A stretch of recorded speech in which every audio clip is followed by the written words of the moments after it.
Good morning, everyone. Thank you so very much for staying with us here on CVM Sunrise. If today is your birthday, happy birthday to you. If it's your anniversary, happy anniversary. And if you're locked and loaded to Sunrise each and every morning, thank you so much for being here with us. Welcome to the Sunrise family. You are a Sunriser. And if you're visiting our island for the first time or you're a repeat guest, thank you so much for choosing Jamaica Land We Love, the land of wood, water, and CVMTV. And today's mic check, we cover, that word again, we cover what some consider an unconventional relationship choice. It's a fascinating take on how love and independence can coexist in unique ways. Let's take a look. I'm very fortunate. The man that I am married to, Senator Vincent Hughes, 7th Senatorial District of Philadelphia, he has his own life. I have my own life. He has his own real career. I have my own real career. He has his light to stand in. I have my light to stand in. So he is not looking at me thinking about status or this or that. He's doing his thing. I get to do my thing. We also live in separate places. When I go to see him, love to see him. When it's time to leave, bye-bye, see you soon. I'm telling you, life is good. Perfect.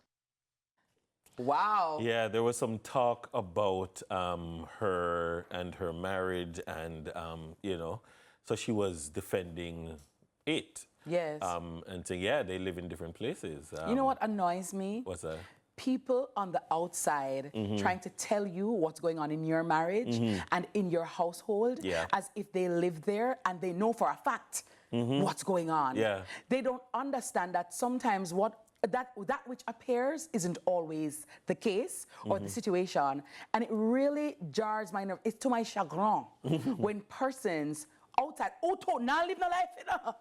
So you don't even know about something, you know? No. You're not living a life. Yeah. And you want to be judge, jury, and executioner about other people's lives. Different marriages and relationships operate with different rules. What works in your household may not work for mine, and it doesn't mean that we're having problems. It doesn't mean, because then when you hear some people talk, it's as if a gospel, you know, and them know of your fact. And you know what can burn me? Them know about your life, and I know about for them life. Them a watch your business while for them would while. You hear from good sources. Yeah. And I'm Who's like, the source? So that source don't tell me. Yeah. And it's me you're talking about. Yeah, I've been there. But in terms of the idea, I mean, it would not work for me. Yes. I don't necessarily believe what would not work for you? The idea of living in separate homes. Okay. Right? I think that a part of the partnership, a part of the concept of marriage for me is leaving my family and cleaving to this person. Gotcha. And so part of cleaving for me is making life together, cohabiting. Some people say that like there's a version of it is you live in the same house, but like you have different bedrooms. Yes, we're two ships in the harbor, but not really together. And there are a lot of people who are together but apart. Yes. It's almost like you're not alone, but you're lonely. Yes. You know what I mean? Yes. And it's almost like we live like roommates, right? So there is no love, there is no togetherness. For me, I do agree in terms of I want to be, but then again, my husband is my best friend. I'm a party, I'm a dope, I'm a general, you know what I mean? Like my needs for their own name, like I have their own name. Like you ever hear a joke at like 10 o'clock and you're unable to, like, yo, I can't wait for go home. Yeah. I can't wait for go home. Listen, when me and my husband link up, I be laughing. Then sometimes I say, if I laugh anymore, like Rona my laugh till Rona hurt me. Like more, like as a babe, it's hurting. Yeah. But for me, I like the part that she says we are interdependent, but we are independent. I think for a lot of couples, it's very cannibalistic in terms of... Because it's almost like they're competing against each and cooperating, right? Yeah. So you're your wife's cheerleader. Your wife is your cheerleader. You can stand as Dennis Brooks, and she can stand as Suzanne Brooks. You know what I mean? Yeah. And we're not ignorant for each other, each other. Because I find that you have some relationships where the partner bad mind the other partner. Yeah. Because a light a shine from the partner, you know, one. I like that part of what you said. I have my light to stand And in. he has his light. And that's the truth. Like there are things that, for instance, my wife and I will discuss. Yeah. And we identify, all right, so what do you want to achieve this year? Yeah. And how can I help you? Yeah. Do I need to come home earlier for the next couple of months so that you can do this thing? Nice. You know? Awesome. Do you need to fill in for me, you know, in the mornings? Because I used to do morning drop-offs. Yeah. Right?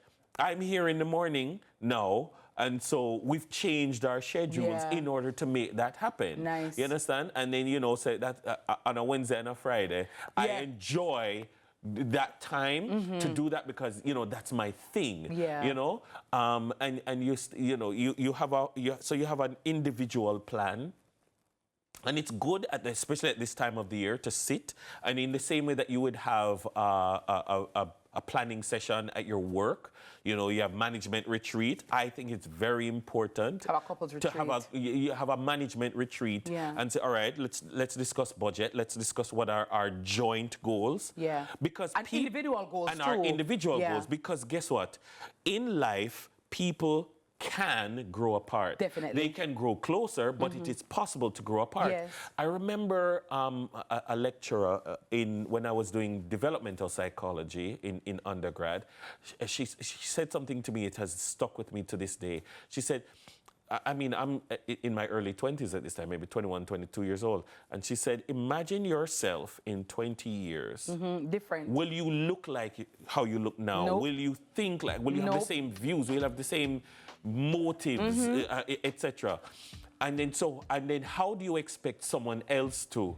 And then how do you expect that you guys will vary in the same direction? It is not something that happens by accident. You have to do it deliberately. Definitely. And it takes a lot of prayer. It takes a lot of work. Yeah. And togetherness. Which is why the people who never have a relationship longer than 6 months, I don't know how you're going to track people who are trying to do this for the long term. For the long term. You know? I like that. Dennis, listen, I different strokes for different folks and different dynamics work in different relationships. But as long as we're working together for the benefit of each other, I think that is where the nexus lies. So Indeed. Speaking of dynamics, big up Matthew Cup Soup Boss Barker on his cup soup that he brought for Khadine. Yeah. Speaking of dynamics or nyamics. I saw that, Dennis. Broadman said the cup soup, I'm a pre-Valentine's. A pre-Valentine's? No, as a big man. You understand? But I'm glad feet still. No, but you keep on, he want to show you it, because you were asking him about it. Yeah. Big up Matthew Cup Soup Barker. Big up yourself. Nice. After the break, your money's future is looking bright, and Carlton Stewart is here to make sure it stays that way in Money Masterclass. It's brought to you by JN Bank. Don't go nowhere.